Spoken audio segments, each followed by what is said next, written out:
Good morning, everyone, and welcome back to the conference and to today's session on disintegration, research and finance. We now have the first presentation on building a wall around science by Britta, Glennon and co-authors, and we're very glad to have you here and looking forward to hear what you have to present, and you have 20 minutes. Great. So thank you so much for including me on the program. I'm really excited to present this relatively new work. So what I wanted to start with was just by highlighting sort of how international science has become. And the focus in this paper is STEM science, right? So not social science. But if you look at STEM across a number of different dimensions, you can see how international it is, right? So if we look at training, in the US, 40% of STEM PhDs are foreign-born. Most of them have historically stayed after finished their PhDs. If we look at sort of knowledge flows, it's very common to cite papers from all around the world. A lot of that is driven actually by the movement of people. And if we think just about collaboration patterns, about 40% of US publications are produced by cross-border teams.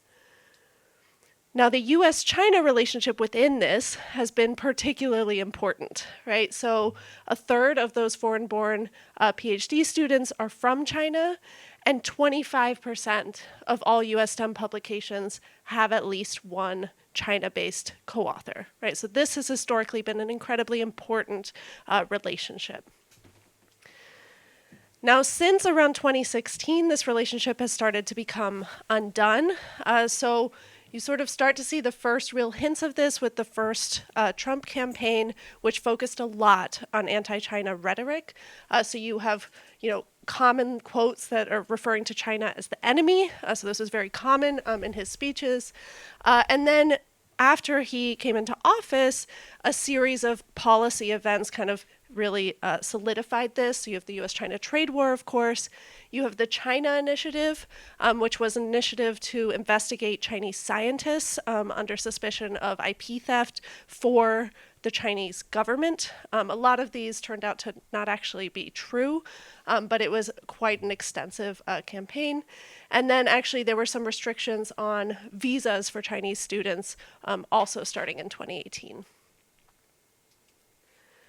So what we do in this paper is we examine the impact of these tensions on three different dimensions of science.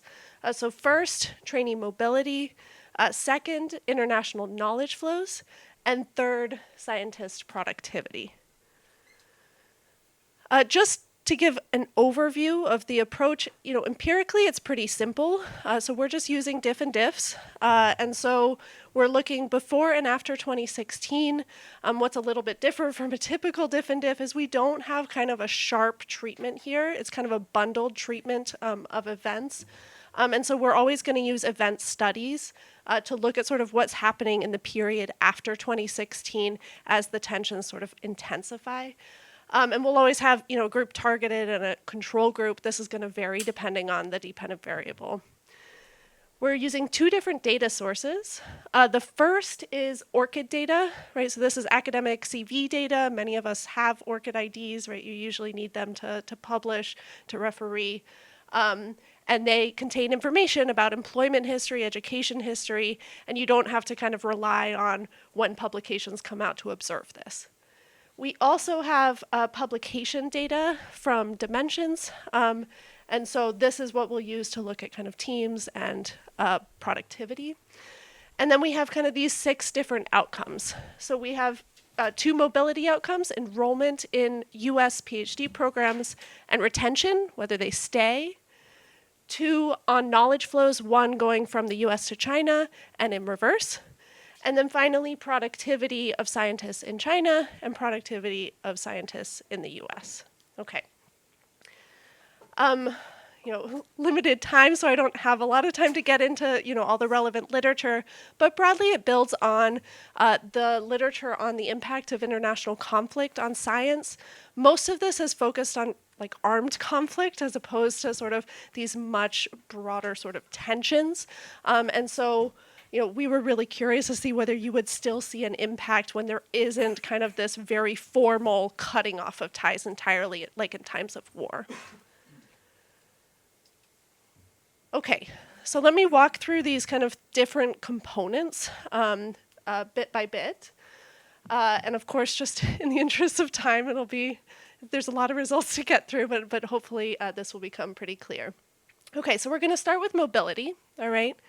And we're going to start specifically with enrollment, okay? So the question here is, how do these tensions affect where ethnically Chinese students study, where they do their PhDs? And so we're using that ORCID data, those academic CVs, and the sample here is all students beginning a STEM PhD anywhere in the world, okay? And the dependent variable is enrolling in US graduate programs, right? And so the alternative would be any other PhD program in the world, any other STEM PhD program anywhere in the world. The treated group is ethnically Chinese, and we use name algorithms to infer whether they are ethnically Chinese. And then we have a range of fixed effects. And what we find is a 15% decline. Okay, so you can see that in this event study. Reassuringly, right, we have pretty flat pre-trends here, but what's very clear is starting in 2016, you see a decline, and that's intensifying over time, right? On average, this is 15% reduction in likelihood. Now, if we look at retention, okay, so now our sample is all PhD students in the US, and we're looking at, do they take their first job in the US or elsewhere, right? The same treatment and control group.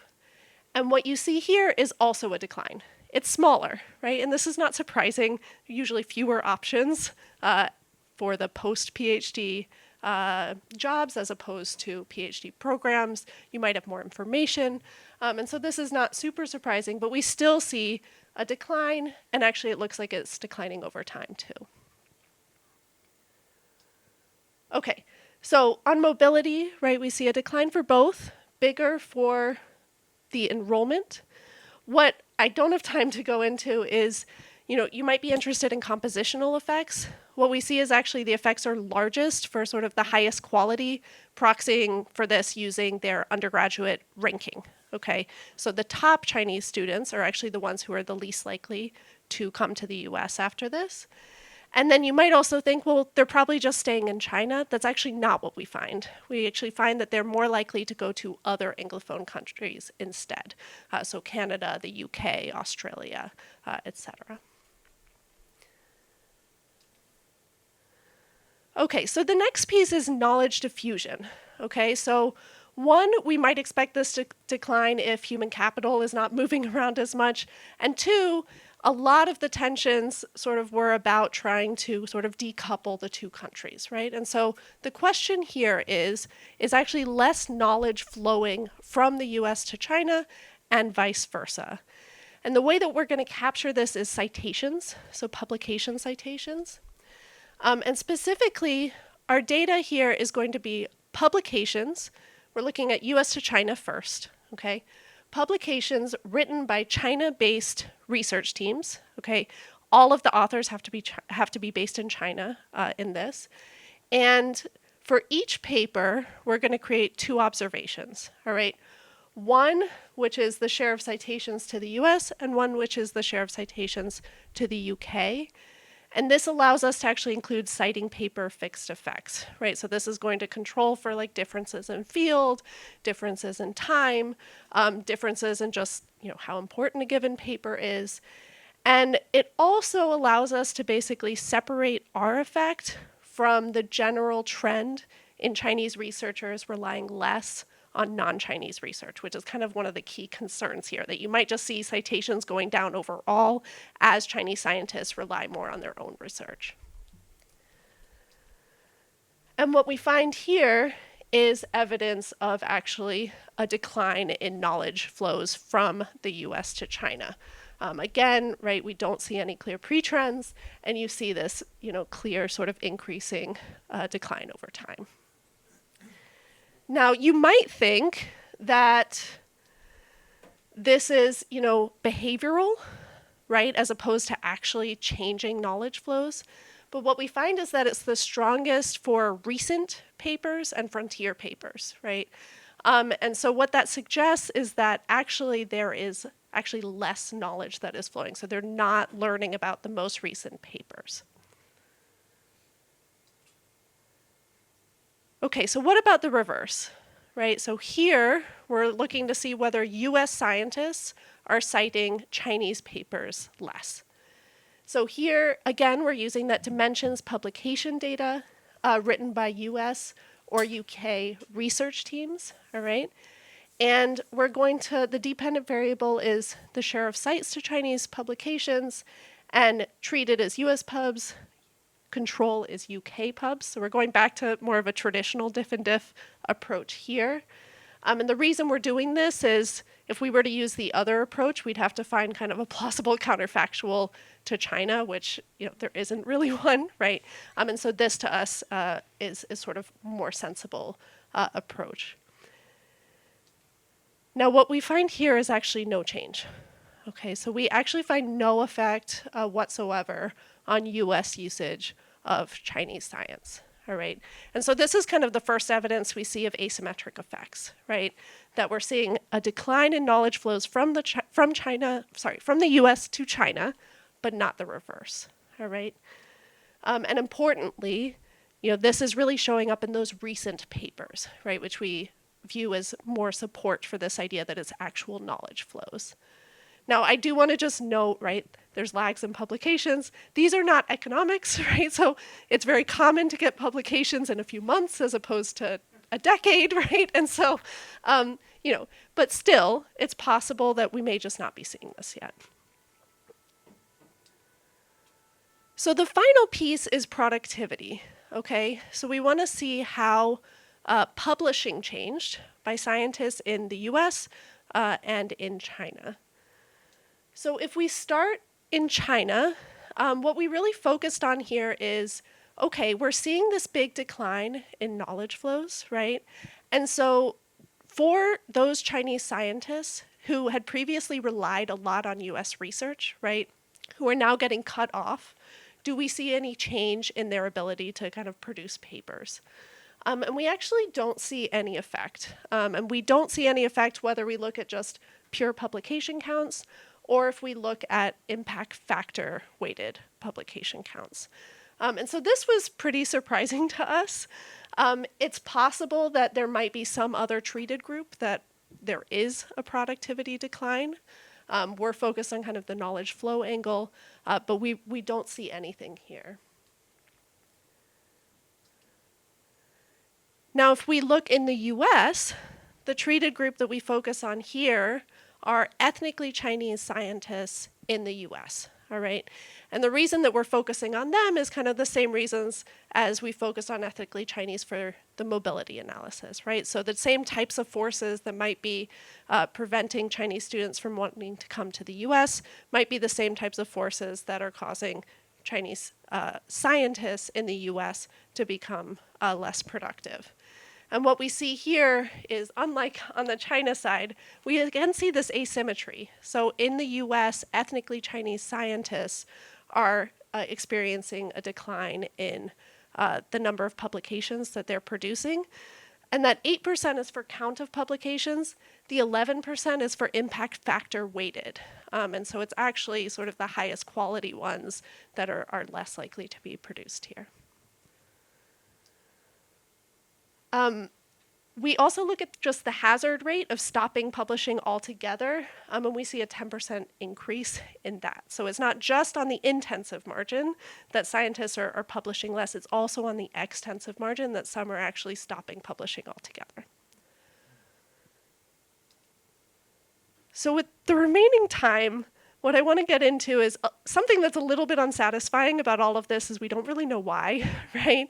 And of course, this is very challenging because we have a lot of different things going on. But I'm going to sort of do my best to kind of move beyond this like bundled treatment where we don't know what's driving this and offer at least one explanation. And what we argue is that at least one of the things that's going on is that there's this broader chilling effect. Okay, so what do I mean by this? This basic atmosphere of fear, discomfort, perceived hostility, right? So importantly, this isn't necessarily true that there is actual hostility, but it is perceived to be hostile. And so I'll outline a few categories of evidence that are consistent with this. So to start, these are not additional analysis. These are just things to kind of point out. So first, it can't be any particular policy because we're seeing effects before 2018. All of the policies are in 2018. And as you saw in all of our event studies, everything is starting to show up around 2016, okay? Which is really when the rhetoric started to change as opposed to explicit policies. There's a number of surveys that have been done by other researchers that show, really high levels of fear and uncertainty among ethnically Chinese scientists in the US. And then with regard to the mobility, you might think, well, maybe they're just rejecting more visas, and that's what's going on. But we actually, when we look at visa denial rates, there's no change for Chinese students relative to other international students. Now, in terms of sort of new analysis, what's we think pretty compelling here is that when we look at those who are directly targeted versus those who are not directly targeted, we see some pretty interesting results. So thinking about enrollment, those enrollment results, right? So Chinese students enrolling in US PhD programs, we can split them into two categories, right? So those who are ethnically Chinese, but with no mainland China connections, and ethnically Chinese with mainland China connections. So what do I mean by connections? Employment history, education history, any kind of grants, any kind of collaboration, anything like that, okay? And what you can see is actually there's negative effects for both of them, right? It's bigger for those with a China tie, which I think is actually reassuring, right? That's what you'd expect. But we see negative effects for both. We can do this for the productivity results too, right? And so here we have, again, sort of those with a China tie, those without a China tie, negative effects for both. And in addition, if you actually look at those who are ethnically Chinese but have a non-Chinese first name, right? So looking at like second generation, we actually see a negative effect for them too. It's much smaller, right? Again, that's actually reassuring. But these kinds of results are much more consistent with some kind of chilling effect as opposed to an explicit policy. And then the final piece is that we see some pretty significant geographic variation. Okay, so the mobility effects are much larger in Republican-leaning red states, right, where the rhetoric sort of against China was much stronger. And sort of most interesting is we actually FOIA'd application data for two universities, one in a red state, one in a blue state. And what we see is no change actually for the blue state university, but a pretty significant change in the red state university. And so what this is telling us is not only is there heterogeneity in terms of political climate, but also that the interest is dropping at the application stage, right? So these are not admissions. It's not that there's an increase in rejections of Chinese students or something like that. It's actually applications dropping from Chinese students to these universities. Okay. So just to wrap up and recap, I've blown through a lot of results here. So we see a 15% decline in enrollment of Chinese PhDs in the US, a 4% decline in staying after graduating from a US PhD program, a decline in citing of US works by China-based scholars. And then on the productivity, right, we see this asymmetric effect where we don't find any decrease in Chinese productivity, but we do see a decrease for ethnically Chinese in the US. Now, we think that these effects are driven at least partially by this broader chilling effect, right? We see this negative effect before many of the formal policies took place, as well as the other sort of suggestive evidence that I presented. And I think importantly, it has broader implications, right? So in today's environment in the US, where you're seeing sort of broad visa cancellations, much stronger uncertainty for immigrants, we think it's pretty clear that you can kind of draw parallels to what we find here and expect actually much stronger effects on, the likelihood of international students wanting to come to the US.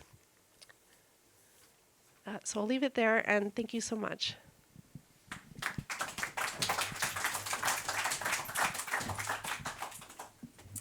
Thank you very much for the presentation. And next we have Carlo, Rasmus, Schwarz from Bocconi and CEPR for the discussion.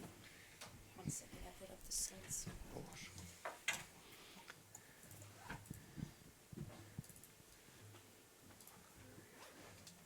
Good. Yeah, it's a great pleasure to be here and to discuss this great paper on the impact of really political tension on the production of new knowledge, which I think is an area where, given recent developments, but also more broadly in the literature of economics of science and innovation, I think more research is needed. And so as usual, I would want to start with like a brief summary of the results. Britta already did a fantastic job basically trying to get through the myriad of the results the paper is presenting. So first, Chinese students are less likely to enroll in US PhD programs and less likely to remain. Really, we see drops in citation for China-based researchers, but we do not observe productivity effect for these Chinese researchers. Where we see productivity effects is of researchers of Chinese ethnicity in the United States. And then the argument Britta and her courses are making is that this is not really driven by other policies or visa restrictions, but likely stems from more general changes in the perception of the US on either side. And I think overall, I think the identification in the paper is really credible and believable. I think my comments are mostly going to focus about some additional results, I think, which would help the authors to say more about the mechanism. And I also will make some broad comments about the framing of the paper. So to start with the framing, I think if you read the title and also in the introduction, the paper really seems to be motivated around the rising tensions between China and the US and these increasing rivalries that basically keep on escalating after the election of Donald Trump to become a president. But once you really get into the paper and also in the presentation, I think there are like two really clearly different effects at operation here. On the one hand, I think this rivalry effect is clearly at work, and particularly on the Chinese side for the Chinese-based research teams. When it comes to this effect on the US-based researchers, I think the effect, also in line with what basically Britta discussed at the end of her presentation, is more in spirit of like anti-Chinese sentiment in the United States. So this is like a famous basically poster or advertisement for the Chinese Exclusion Act in almost a century ago in the United States. And there's now increasing evidence that with the rise of Donald Trump to the presidency, we have seen increasing anti-minority sentiments. And I think they're in my other work, I study the effect of Donald Trump's rhetoric on Twitter. All of these results, of course, predate COVID. But with COVID, a lot of these things became even worse, and we have increasing evidence now also that really the link Donald Trump drew between COVID and the Chinese led to increasing anti-Chinese hate crimes. So really distinguishing and basically highlighting these two effects that are likely at work here on either side. Basically, I think would make the paper. Or would help the paper to basically even enhance their contribution, because they're not only studying one effect, it's two things that happen simultaneously in this bundled treatment.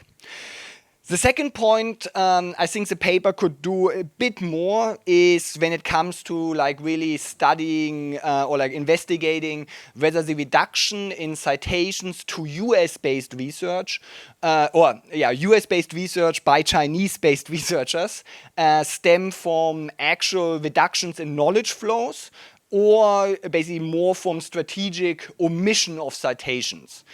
Because it's very easy, basically, if I don't like anybody, I just omit the citations and nobody will ever know.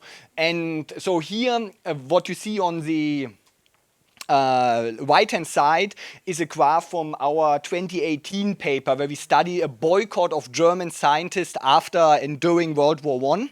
And So also there we basically study these citation flows, but we really over presenting it over the years, basically got a lot of pushback, or people really wanted to see more.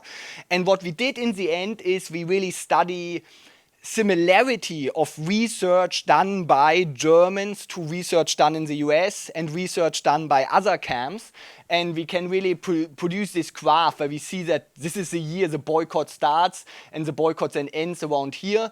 We really see a huge divergence in the similarity of research in these opposing camps. And I think you could do something very similar, studying whether Chinese researchers, basically how similar the research is they're doing, what topics they're working on, and there are even text-based methods now to study the strategic omission of citations. So I'm happy to talk more about this later.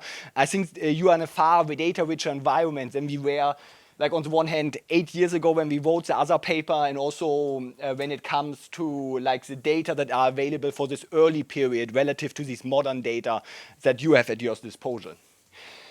The second thing is, in line with my first comment on the framing, I think you can also enhance your paper by providing additional results on really this anti-Chinese sentiment. I think, and the reason why I really think it's more likely to be anti-Chinese sentiment and not only really some tensions is because this effect, as Britta also discussed, also materializes for researchers of Chinese ethnicity with no China ties, which likely includes Asian Americans themselves. So that these also seem to show this effect is basically, to me at least, not plausibly explained by any visa restriction or anything that happens on the policy side. It really is just a shift in the vibe or the experiences you will have as a minority in these sectors. And while I think I really like this test with the split of the blue and red states, coming from a research on hate crimes, to me these were not necessarily this is one measure you could use, but other measures that are available is you can get anti-Chinese hate crime data from the FBI, you can use IIT tests, you can get basically sentiments towards China from survey data. So I think there are a lot of additional measures you could construct for anti-Chinese sentiment, and then related to this, also the Southern Poverty Law Center coded up a lot of hate groups which you could use in this. So I think this would just make this analysis a lot richer, and it should be very easy to do. And then last but not least, I think it's a big, or I think there are two more comments I wanted to make. I think one thing you could also study is, I think this is policy that comes in later in your period, I completely understand, but I think it would be interesting to look at shifts in the research fields we observe Chinese, research of Chinese ethnicity in the United States. Because as some sensitive research eventually faced some restrictions, so you could analyze whether the then researchers of Chinese ethnicity are less likely to appear in these fields, which would be in line with a model where they basically might be disadvantaged to study this. In the moment, I think you you just look at the number of researchers, but the fields these ethnically Chinese researchers are appearing in would be of interest as well. And then I think this is a more broad picture comment, also in our 2018 paper, we analyze more broadly other measures of innovation, where as we're reading your paper, we lose publications, we use impact factor weighted publications, but is this necessarily basically the type of innovation we want? It would be nice to have a better feel. It's okay, in which research fields is these output drops occurring? Are we really just harming these individual researchers, or are we losing overall innovation potential? So what we do in our 2018 paper, again, due to data basically limitations in these early periods we are studying, we basically created measure of novel words and basically counted how often these words then appear in patterns afterwards.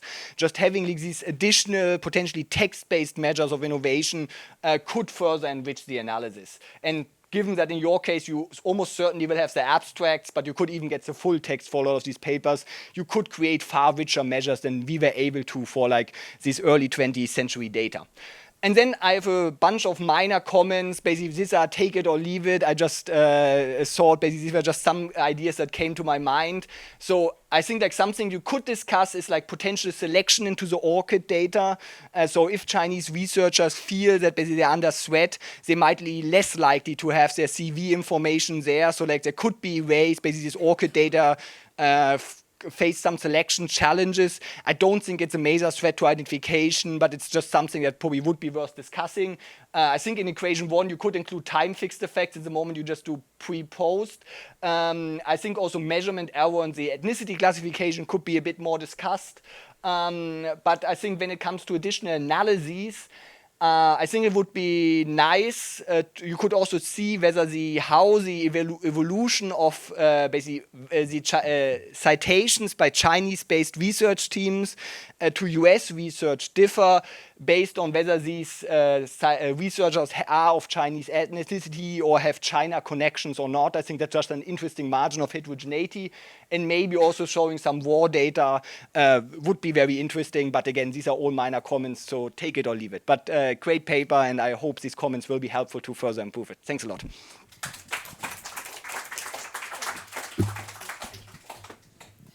Thank you very much for the discussion. Do you quickly want to reply, or should we move to the Q&A?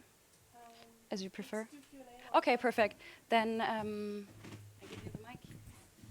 And I would say first row, and then both of the first row, and then the last one. Hi, Richard Portis, London Business School and CEPR. Fascinating paper, really terrific work. I wish you would extend it to economics, but that's for another day. What I'm struck by is the asymmetry in the way that you perceive this. You're not looking at it from the point of view of China and the increasing intrusiveness, I may say, of the Chinese authorities on their foreign students. That is certainly visible in the UK, and I'm sure it's visible in the United States. And that may have had, over time, with Xi Jinping consolidating his authority and so forth, that may explain partly why you see your effects before 2018. Okay, things are starting to get colder, and the way in which the Chinese authorities are now following their students and imposing some restrictions on them and so forth, I think is something that must contribute to what you're observing.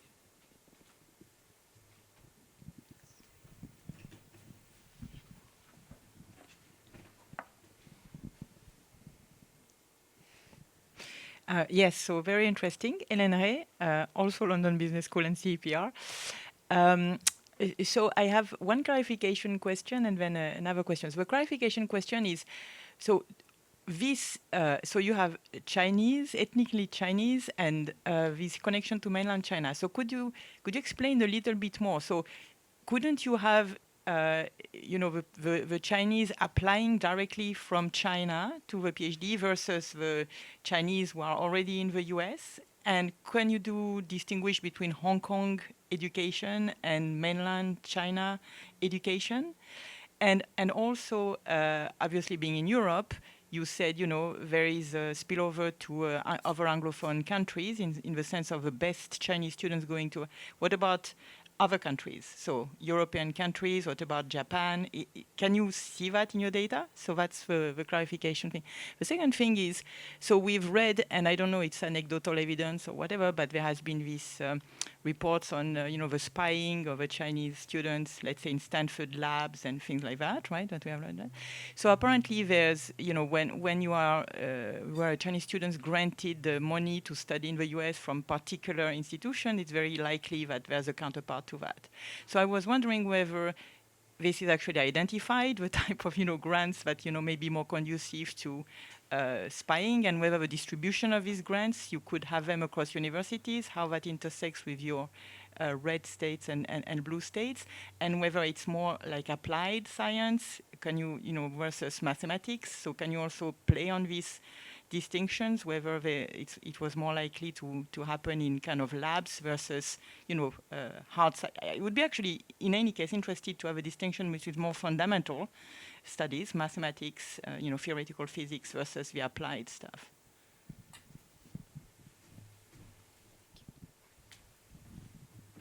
was one more question in the back.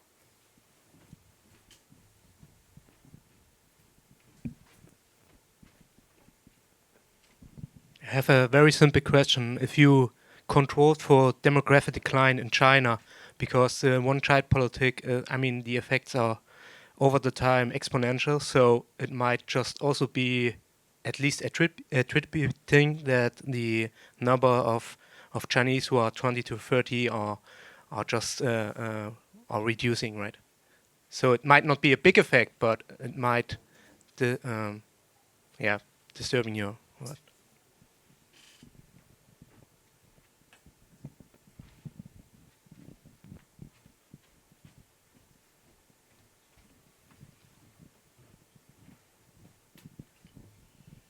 Thank you so much. So this was a fabulous discussion. I really, this is really helpful. I think the framing might be a little bit hungover from our original, we were really focused on US-China tensions, and then we're a little bit caught off guard by the anti-Chinese sentiment part that seemed to be coming out. And so that's a really excellent point. And these are great points also in terms of just additional results to do. So thank you. Okay, so in terms of questions, okay, so the China side, right? This is something we thought a lot about, right? So we dug a lot into what was going on the China side to see whether any of that could be driving our results. And what we found is that, so you're absolutely right. So there's sort of broad anti-foreign sort of sentiment going on in China. There's increased surveillance of students, all of that. The thing is that, one, there weren't any obvious policy changes that were directly targeting the US. So much of them were much broader, right?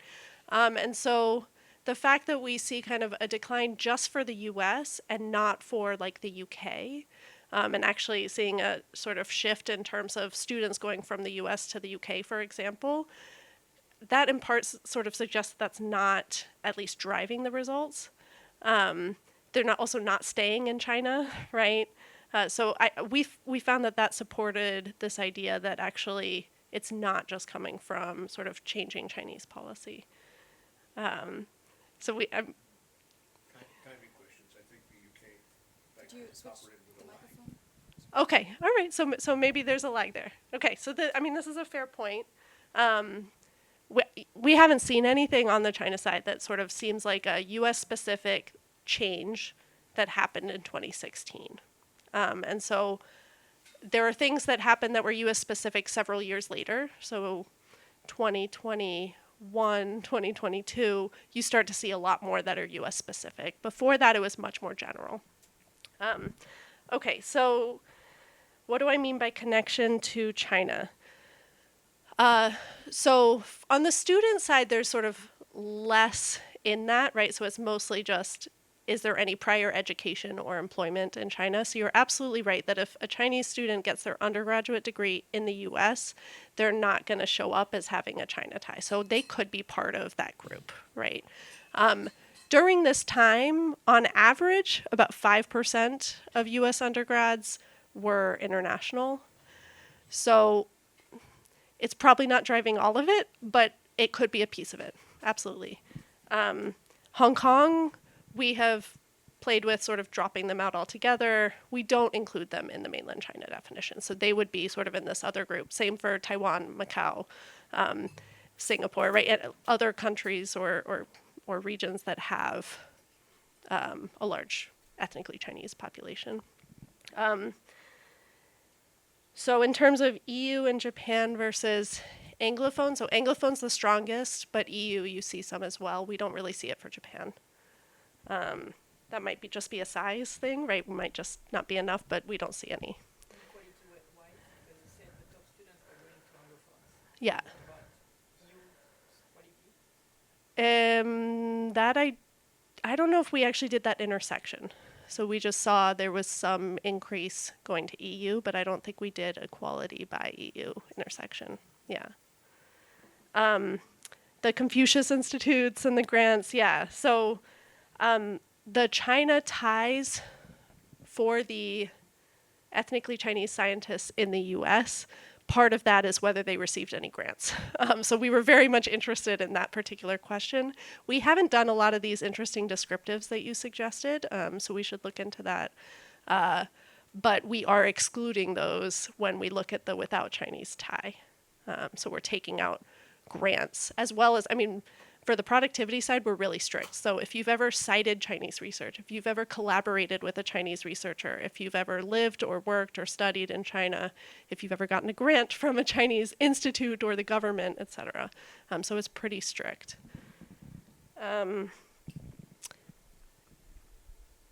Okay, and then the demographic decline point. This is a really good point. I mean, if you look at the students, you're seeing actually a massive expansion of students during this time.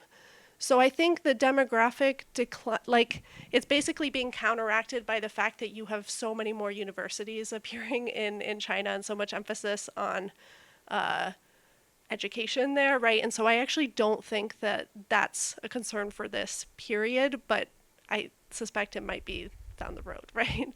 But I actually think, if anything, you actually have an expansion during this time. Yeah. Thank you so much. I really, really appreciate it. Thank you.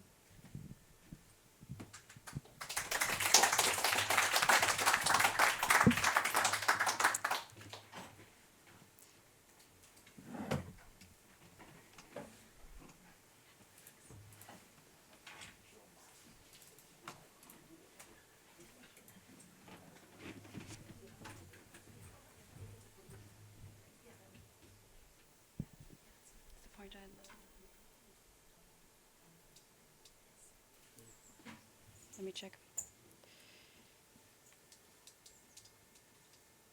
Oh, good. It's just the other button. Okay.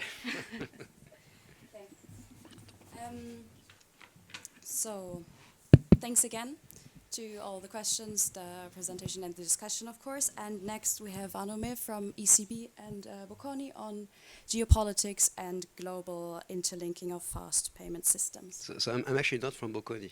I'm so sorry.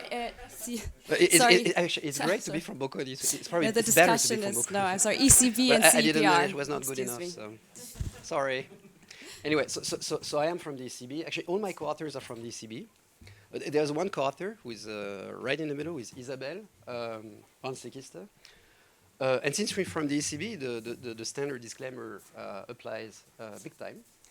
The paper is about geopolitics and global interlinking of fast payment system. It's many words, but the simple story about that paper is, as often, we've been asked to do some concrete work on payments for the first time last year. I learned a lot of things in the past year on payment system, things I had no idea about. And along the way, as we're in the business of trying to think about whether to connect our fast payment system with the fast payments of other countries in the world, we wanted to collect some facts and get some analytical understanding of the issue. And this is why we did this. So it's pretty preliminary, but I mean, we think it's kind of interesting. Anyway, so the reason why the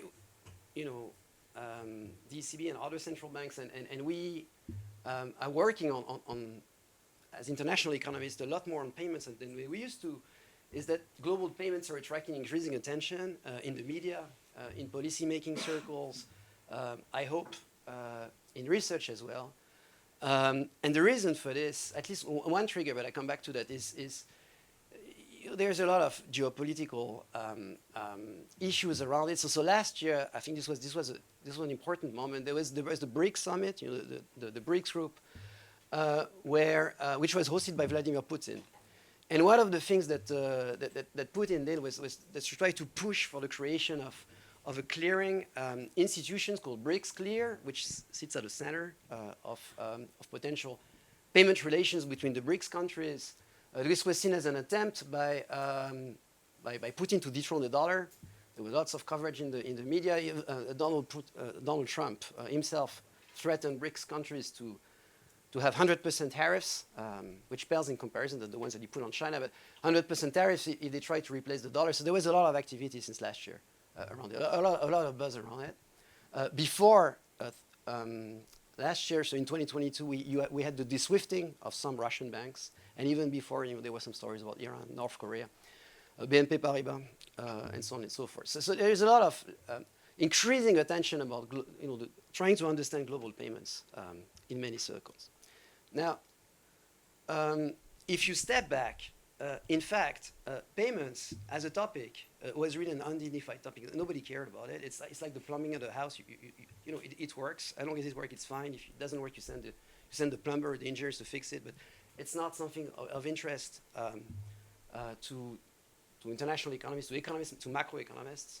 But things are changing. And there are two fundamental reasons why things are changing. One has to do with technology. Hitherto, when you look at how payments globally are routed, it goes through the so-called network of correspondent banks. So my bank is Deutsche Bank. It has a correspondent relationship with, in Italy,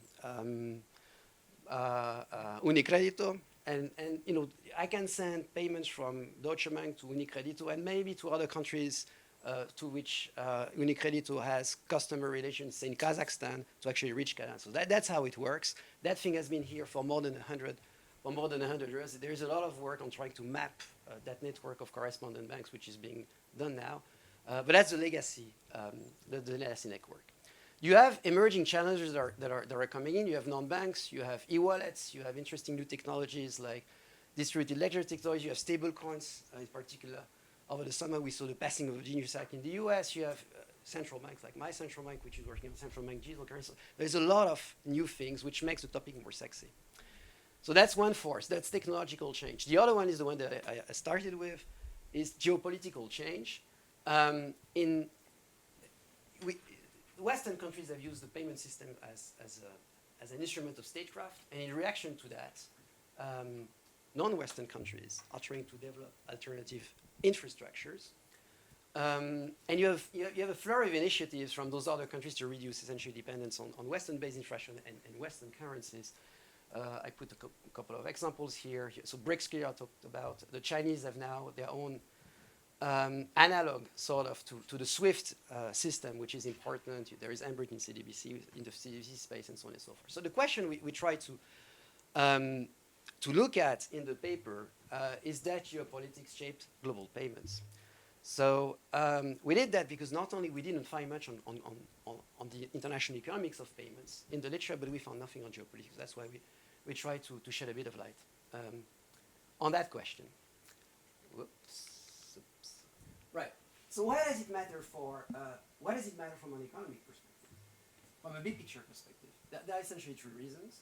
I'd be very, very fast. So if we're moving to a system which is sort of integrated to something which is less integrated, that reduces the scale of that system, and that may raise cost. That's one reason. Second, given that payment systems are networks, they are subject to network effects and dynamic increasing returns. And for that reason, they can be used as a source of power and leverage. And third, and that's something which is really specific about payments, we're talking about infrastructure that process not trillions of dollars, but quadrillions of dollars. So that's really enormous. And for the integrity and the stability of the financial system, that's super important. The thing has to work. All right, so for these three reasons, it's important not only for payment experts, but it's also important for economists, and I would say even policymakers. Right. So what do we do? We cannot save the world with that paper, so we're doing something simple and very specific and narrowly focused. We will say, well, wait for the sequel.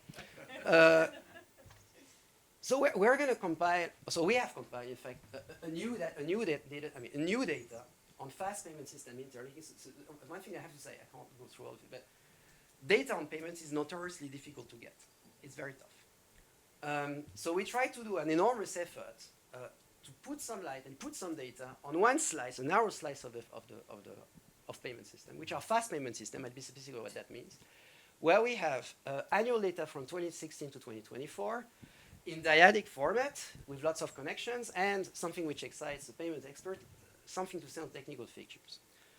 With this new exciting data, we apply what we know relatively better as international economics, very standard gravity equations to identify the determinants of cross-border payment connections. And what we find is that the standard gravity covariates and the technology variables do matter. But the thing that attracted our attention to a greater extent was the fact that geopolitics is very important in shaping the topology across space and time of the network of fast payment system interlinking. There are some channels that might explain why this is the case. So they have to do with aligned preferences or similarity in preferences on sensitive issues, and also higher trading opportunity cost of war. And we can actually claim causality on the result because I try to sell you an IV strategy that maybe point to the idea that the results that we find are not just correlations, but are in fact causal. Right, so the literature on payments is, there is a bit. It's essentially domestically focused. There's nothing on international issues, or very little, and nothing on geopolitics. So that's where we actually step in. All right. Okay, a couple of things on why we focus on fast payment system, apart from the fact that we're interested as an institution to work on this. Fast payment systems, first of all, are systems that enable near real-time transfer of funds between retail end users. So I already told you that my bank is Deutsche Bank. And if you also do payments by, I don't know how you do payments, but if you do payment via the internet, you will have noticed that on the page where you can do payment, there is a new button, especially if you sit in the EU, which is called instant payment or not, which you actually can press. And if you press that button, you can actually have the payment which is not going to land in the person to which you pay 3 days afterwards, which is the standard time, but it's going to be almost instantaneous. And that's something which is really new. So that's a new technology. That's a relatively new technology. Some countries in emerging markets, but you have it for more than 10 years.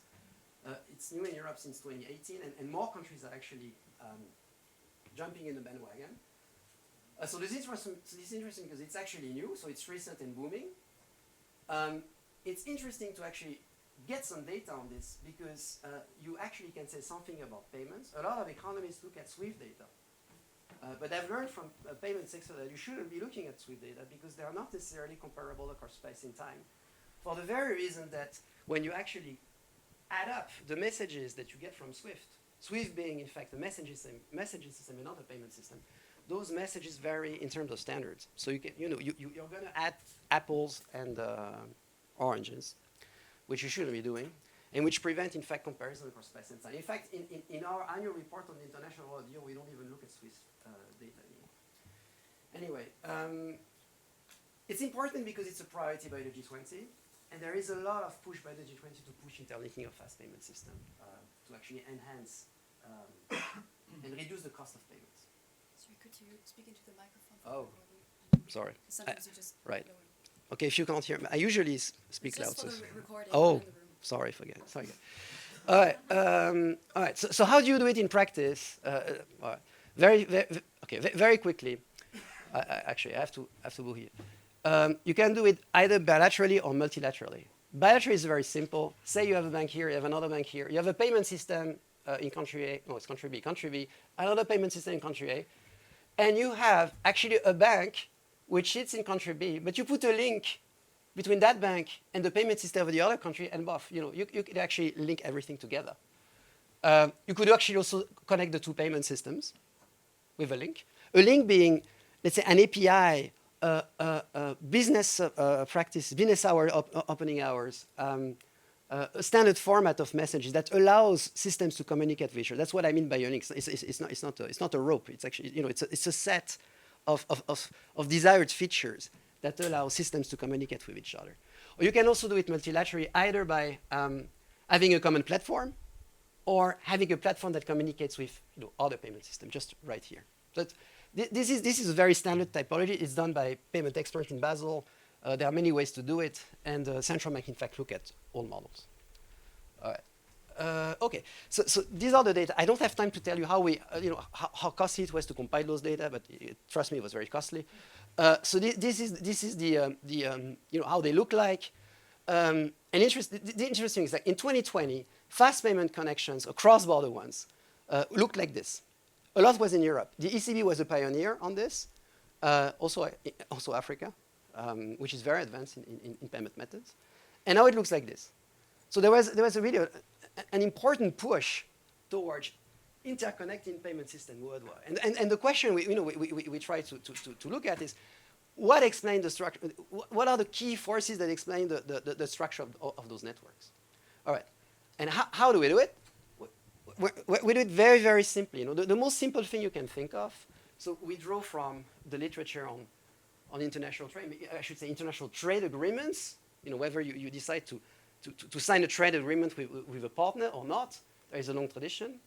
And what we do is like very simple probit models where you try to estimate the probability of interconnecting the payment system of a particular country I with the payment system of a country J in a particular year, controlling for a bunch of fixed effects, for a bunch of standard gravity covariate, output rate, physical distance, geographical distance, which is the same, and geopolitical distance, which you can measure in many ways, many ways. In the basic estimates, we're going to use the ideal point distance based on UN voting. That's what everybody does, so that we are not blamed for not following the industry standard. But we look at other ways because I'm not entirely satisfied by this one. All right. How does that work? So what's the mechanics? Why would it matter whether I'm geopolitically aligned with you to interconnect my payment system with your payment system? There are essentially two channels. One is known to policymakers. It's similarity in preferences. It's actually hard and sensitive to allow your payments to be seen by another country. So you need to trust your partner a lot. And you need to have similar preferences on very sensitive issues that have to do with the contractual relationship that governs interlinking arrangements to actually allow for it. In particular, governance, who decides what and when. So one channel is this. The other channel is essentially inspired by the work of the late Philippe Martin, Matthias Tönnig, and Thierry Mayer. It has to do with the fact that when you have higher trade between countries, that increases the opportunity cost of war. So if you have peaceful relations with a country, that provides for a predictable environment that incentivizes countries to invest in cross-border infrastructure. Fast payment system is one of them. And through that infrastructure, you reduce the frictions of trade, you deepen the economic interdependence, and that increases the opportunity cost of war. This is where geopolitics begin. Right. This is the most important result of the paper. These are the baseline estimates where we try and explain the probability of interconnecting. There are three things to notice. First of all, the standard gravity covariates explain the decisions to interconnect your fast payment system with the fast payment system of another country. If you have, mass matters, so bigger GDP, bigger volumes of transactions, of economic potential matters. Trade relations matter. Geographical distance matters, obviously with the opposite. So it's harder when countries are very far away. And second, so that's geopolitics matters too. But the third thing is that geopolitics matter more than geographical distance, which is one of the most solid results in empirical international economics is that distance matters, but geopolitics matters more. Now, and these are coefficients on the log odds. So if you convert that into probability, it's really huge. It's like one standard deviation increase in geopolitical distance reduces the probability of interconnection by maybe 90%. So something very, very, very large. It's not only strong economically and statistically, it's also persistent over time. That's a dynamic effect. It actually increases over time. And that's something which is more for payment experts. So in fact, some technical features do matter, in particular this ISO 222 messaging format, which it's a format which is pushed by the D20, which allows the structure of payment messages to be the same. So if two countries have the same payment format, of course that facilitates interconnection. All right, very quickly, it's very robust. Ask me tons of questions afterwards, but I want to tell you something about endogeneity. Obviously, geopolitics and fast payment system could be driven by omitted variables, or maybe there is a bit of circularity there. So how do we address this? Well, with an IV. And the IV that we propose is genetic distance. So genetic distance could be a valid instrument because it's predetermined. It reflects the time since two populations share the common ancestor. Part of variations in genetic distance are random, so it satisfies the exclusion restriction. And it is a relevant instrument because we know from the work from Romain Bartiak and I think it's Andreas Polaore, that countries genetically close are more likely to engage in conflicts. And that's through controlling for physical distance. It's not just that, if they intermarry, there are more problems and they go into conflicts. It goes beyond this. And when we use genetic distance as an IV, in the first stage, we get a whopping 486 FT stat, so it's a really, really, really strong instrument. And the effect on in the second stage, on the estimated coefficient of geopolitical distance, as a result to make it even stronger economically, much stronger. All right, I stop here. 4 conclusions. One key point is that we find that the reduction in probability of establishing payment links between geopolitically distant countries is up to twice greater than between geographically distant ones. So geopolitics matters more than geographical distance. The effect is causal. It's probably in line with the role of aligned preferences and higher trade and opportunity cost of war channels.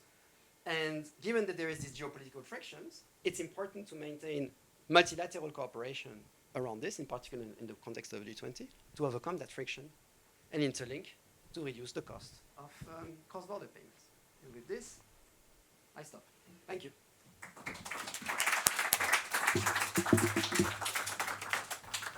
Microphone? Ooh.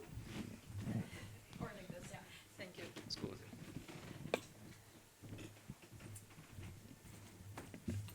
Thank you very much for the presentation. And next we have the discussion by Elena Carletti from Bocconi. Yeah, now it's correct, it's from Bocconi. Yeah. So and I'm surprised that we have actually 2 Bocconi discussants for this session.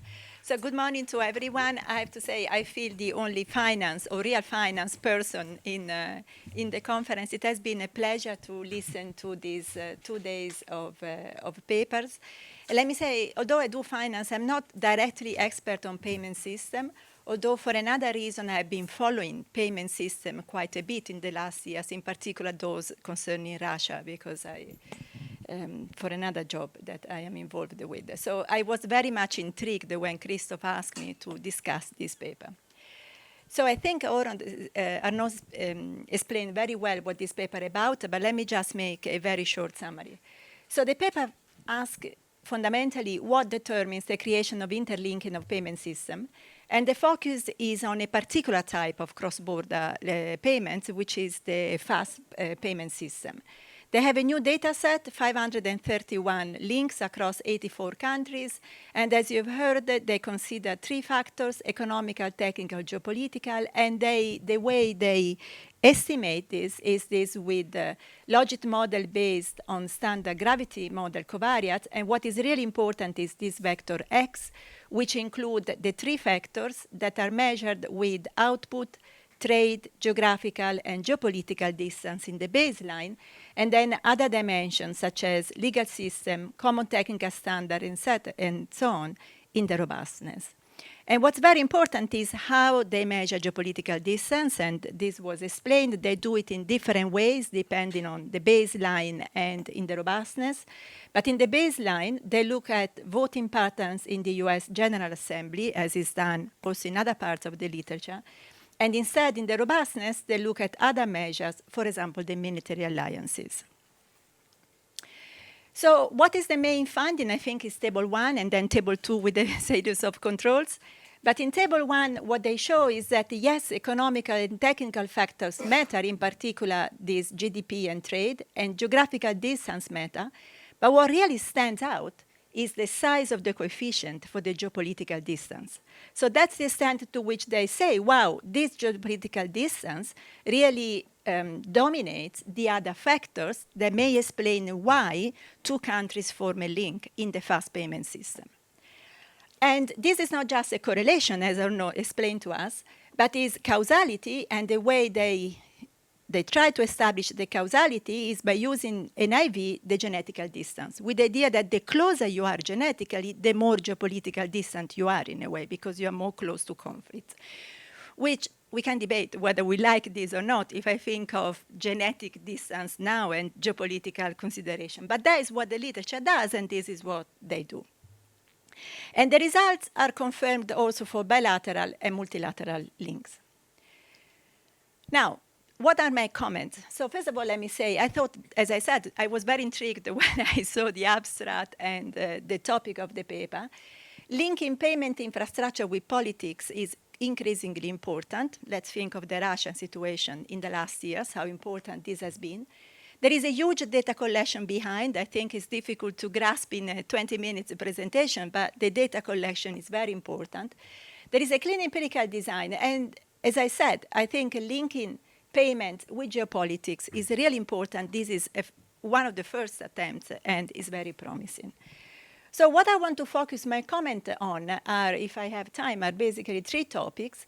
The first one is this, if I may, this narrow focus on the fast payment system, both in terms of the difference between fast payment and the FedNet system, and then the SWIFT issue that Arnaud explained is not a payment system in itself, but is clearly something that is very important, is there, it has been there for a very long time, and may affect the probability of creating a fast payment system. And then something on the estimation technology and mechanism, but I think point one will be the main point and the comments I would like to make. So, as I said, I'm not an expert, but I try to go out there and read a little bit of the whole setup of payment, and then I discovered this morning that there is a new CPR report I could have read, but I didn't know about it, so I went and read some of the BIS document in particular. And I understand that there are two main systems. One is this fast payment system that they focus on, that is nearly or in real-time settlement. And then the deferred net settlement, which is the predefined settlement cycle and takes more time. And here you can see, this is taken from a BIS report, you can see that the volume as a percentage of total cashless payment of the fast payment system has increased a lot. But importantly, they are remaining regional. So it's very difficult that you will have a fast payment system between two countries that are very distant, whereas distant may mean also geopolitical in a sense. So because I have 5 minutes, let me go here. This is a picture of the paper. You can see that most of the fast payment systems occur within regions. So they don't occur between China and Europe or China and the US, but they occur within areas that are relatively homogeneous already. So starting from that, it seems that the fast payment system connections presuppose a high level of institutional and geopolitical integration in some sense. So I don't know how much this is the technical homogeneity rather than the geopolitical, but it's a matter of fact that they occur and are formed within geographically similar, within contained regions. Let me put it this way. So starting from that, I wonder what this geopolitical distance really measure here, because ultimately we are looking about interlinkages among homogeneous countries. And then, so I think one of the interesting questions maybe, rather than doing it at the national level, it would be interesting doing it at the regional level. So maybe this could explain why there are or there are not extra-regional linkages. And maybe it could also say something about how come that sometimes, take the Russia again in the SWIFT situation, how come that there are alternative payment systems that are instead generated when really the geopolitical tensions are very severe. So the second is, if I go back to the difference between a fast payment system and deferred payment system, when the paper actually looks also at the slow payment system, and indeed, this is the table I showed you before. These were the two coefficients I was measuring before with this number of observations. But then when they look at all payment, fast and slow, you see, first of all, that the observations increased triple. But most importantly, the two coefficients of geographical and geopolitical get realigned again. And that's the question is why that is the case. So what is very different between fast and slow that create this difference in the result and the coefficient? And that is something that I would like the authors to respond and potentially explain better in the paper. Okay, SWIFT, I think Arnaud already explained a little bit what SWIFT is, but my understanding in SWIFT is that if buyer X want to send a payment to seller Y in another country, normally you would have 65% of the transactions are through a correspondent bank system, so not directly, but through not directly linked. So what SWIFT does in practice, create this system of messages whereby this circle of payments, and in particular the work of the correspondent bank, is facilitated. So, and you can see that SWIFT processed almost 12 billion messages in 2023, and actually it is true, it's not necessarily linked to fast payment system, but almost 90% of the payments are settled within an hour. So it is very close. But most importantly, once we have this messaging system in place, then the question is, what's the incentive to create this fast payment system? Because SWIFT works relatively well. Again, it's not a clearing or settlement institution, it's not a clear payment system, but it's on top of payment system and facilitate the settlement of payment system, for what I understand again. Yes, so given that I have a minute, let me just say, so I don't know whether you can use, first of all, whether you have any data on SWIFT, but maybe I would put some of the SWIFT into the analysis, because that, in my view, should affect the probability of creating these linkages. And the more so, the more the number of steps is among all these between the buyer and the seller. So very quickly, let me just say, go back to this specification. We have seen in the paper there are 3 factors: economic, technological, and geopolitical, measured with this variable. There is an IV for geopolitical distance, as we heard. But I'm wondering whether, in particular, GDP and trade, how endogenous they are also vis-a-vis. So you don't instrument them, but I was just wondering whether at least use a lag variable or something that can help a little bit address these other channels of endogeneity. And then, as I said, I would try to put these more controls with this other arrangement that can be there. One is the SWIFT, but the other can be any international agreement. So maybe just say in 30 seconds, you have 2 mechanisms, governance and stable and predictable environment. I think you can try and test those mechanisms a little bit more in the paper in the way shown on the screen. Thank you.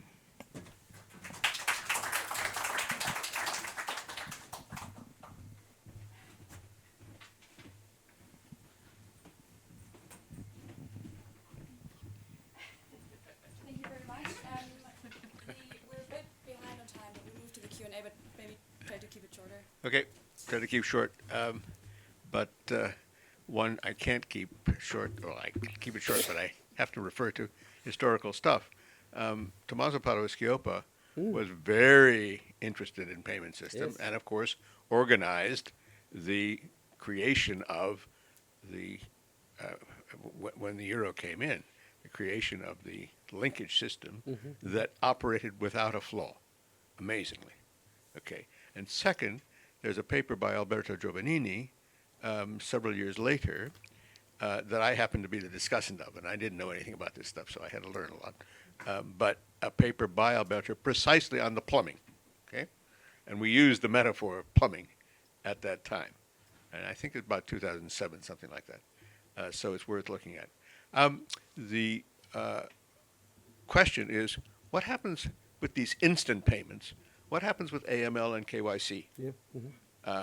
You know, what's going on here? Are they just ignored? No. Okay, but it can be done instantly then. Okay, I'm delighted to hear it.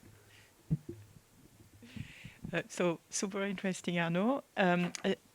2 questions. So the first one is, you mentioned the different types of governance for the interlinkages. So which one are used in the various links and why, and what's happening to the data, and how are the decisions being made when a platform, if a platform is shared, which I don't know. Second, can you clarify, so I see UPI is linked, apparently, PIX is... you have the link between India... The benefit... you mean us or UP? Yeah, that's right. You had a link between India And I think Europe, I didn't see in the graph, but No, okay. And we Okay. need to look but no. Okay. We are considering. You are considering. the merits of weather, perhaps. Okay. Yeah. Okay. Lots That was of very- model. Yeah. Okay, but so my question is, so how does that intersect with cross-border linkages of CBDCs? Ah. Oh, that's when I will duck. Okay.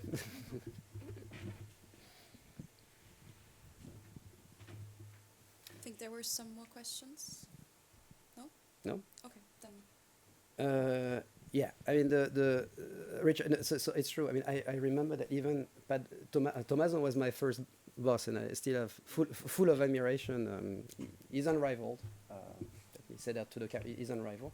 And it's true that I remember that before he left the ECB, he wrote a book, and one chapter was.